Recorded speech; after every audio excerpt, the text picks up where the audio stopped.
Tim gabungan Basarnas Angkatan Laut dan juga Polairut kembali melanjutkan pencarian korban KM Ladang Pertiwi 2. Hari ini pencarian diperluas menjadi 35 nautical mile.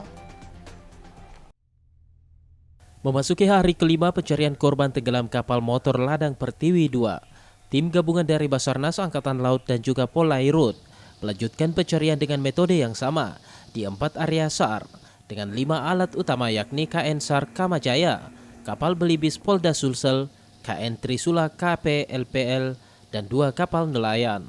Pencarian dimulai pada pukul 6 pagi hingga pukul 6 sore, yang dimulai dari lintang bujur mengelilingi pulau pemantauan di wilayah masing-masing yang telah ditentukan.